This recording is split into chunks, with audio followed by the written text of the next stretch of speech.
السلام علیکم ناظرین، خوش آمدید کہتا ہوں آپ کو اپنے چینل میں۔ امید کرتا ہوں آپ سب اللہ کی رحمت سے اور اس کے فضل و کرم سے خیر خیریت سے ہوں گے۔ مالک بن دینار سے ان کی توبہ کا سبب پوچھا گیا تو انہوں نے کہا، میں ایک سپاہی تھا اور شراب کا رسیا تھا۔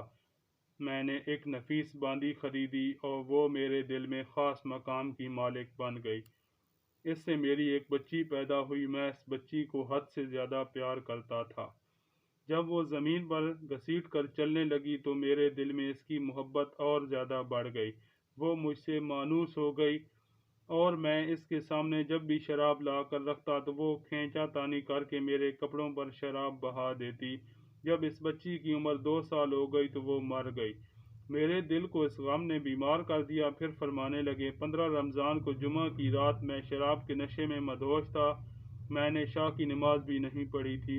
میں نے خواب میں دیکھا، سور پھونکا گیا، قیامت قائم ہو گئی، مردے قبروں سے اٹھائے گئے، تمام مخلوق کو جمع کیا گیا جن میں بھی تھا۔ میں نے اپنے پیچھے آہٹ سنی، مڑ کر دیکھا تو ایک بہت بڑا اژدہا، کالے رنگ کا، نیلی آنکھیں ہیں، منہ کھولے میری طرف دوڑ رہا ہے۔ خوف اور دہشت کے مارے میں بھاگا۔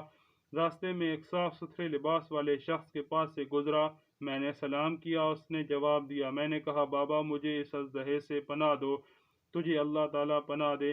وہ بوڑھا رونے لگا اور کہنے لگا، میں کمزور اور ضعیف ہوں، یہ میرے بس میں نہیں، آگے چلو اور بھاگو، شاید اللہ تعالیٰ تیری نجات کی کوئی صورت بنا دے۔ میں آگے بھاگنے لگا، ایک بلند جگہ پر چڑھ گیا۔ ادھر میں نے جہنم کے طبقات کو جھانک کر دیکھا، ان کی ہولناکیاں دیکھیں۔ قریب تھا کہ اژدہے کے خوف سے میں ان میں گر جاتا۔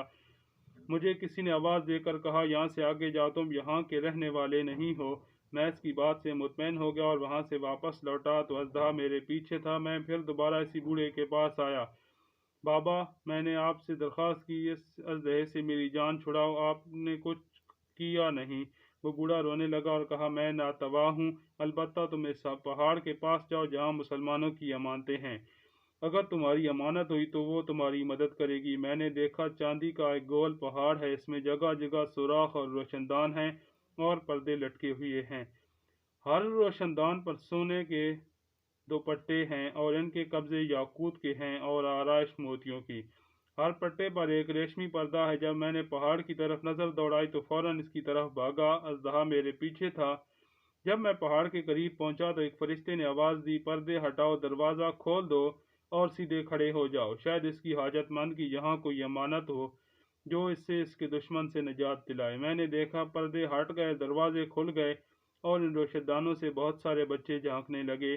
ان کے چہرے چاند کی مانند تھے۔ اسی دوران اژدہا میرے قریب پہنچ چکا تھا۔ میں اس وقت حیران رہ گیا جب ان میں سے ایک بچے نے چلا کر کہا، اے سب آؤ، اس کا دشمن اس کے قریب آ گیا۔ چنانچہ وہ جوک در جوک کھڑکی سے جھانکنے لگے۔ اچانک میری وہ بچی جو مر چکی تھی وہ بھی ان کے ساتھ جھانک رہی تھی۔ جب اس نے مجھے دیکھا تو رونے لگی اور کہا، ہائے یہ تو میرا باپ ہے۔ پھر اس نے نور کے جھرمٹ میں تیر کی تیزی کے ساتھ چھلانگ لگائی اور میرے سامنے آ کھڑی ہوئی۔ اس نے اپنا بایاں ہاتھ میری طرف بڑھا کے میرا دایاں ہاتھ پکڑ لیا اور اپنے دائیں ہاتھ کو اژدہے کی طرف بڑھایا تو وہ بھاگ گیا۔ پھر اس نے مجھے بٹھایا اور میری گود میں بیٹھ گئی اور اپنا دایاں ہاتھ میری داڑھی پکڑ کر کہا، ابا جان کیا مومنوں کے لیے وہ وقت نہیں آیا کہ ان کے دل اللہ کے ذکر سے جھک جائیں؟ میں رونے لگا اور کہا، بیٹی تم لوگ بھی قرآن جانتے ہو؟ اس نے کہا، ہم تو تم سے بھی زیادہ قرآن کو جانتے ہیں۔ میں نے کہا، اژدہے کے بارے میں تو کچھ بتاؤ جو مجھے ہلاک کرنے کے در پہ تھا۔ اس نے کہا، وہ تیرا برا عمل ہے جس کو تو نے طاقتور بنایا اور تجھے جہنم کی آگ میں ڈبونا چاہتا ہے۔ کہا، اس بوڑھے کے متعلق بتاؤ جو راستے میں ملا۔ اس نے کہا، وہ تیرا نیک عمل ہے جس سے تو نے اتنا کمزور کر دیا ہے کہ اب وہ برے عمل کا مقابلہ نہیں کر سکتا۔ میں نے کہا، اے بیٹی تم اس پہاڑی میں کیا کرتی ہو؟ اس نے کہا، ہم سب مسلمانوں کے بچے ہیں، ہم یہاں قیامت تک رہیں گے، تمہارے انتظار میں ہیں، جب تم آؤ گے تو ہم تمہاری سفارش کریں گے۔ مالک بن دینار فرماتے ہیں، میں گھبرا کر اٹھا اور اٹھ کر شراب چھوڑ دی، اس کے جتنے بھی برتن تھے سارے توڑ ڈالے اور اللہ تعالیٰ سے توبہ کی، اور پھر فرمایا، یہ خواب میری توبہ کا سبب بنا۔ حاصل معلوم، اگر اولاد بچپن میں فوت ہو جائے تو مایوس نہیں ہونا چاہیے بلکہ اللہ کی مرضی پر راضی رہنا چاہیے، کیونکہ یہی نابالغ اولاد آخرت میں کام آنے والی ہے، جیسا کہ اس واقعے سے سبق ملتا ہے۔ اللہ تعالی ہم سب کو عمل کرنے کی توفیق عطا فرمائے، آمین۔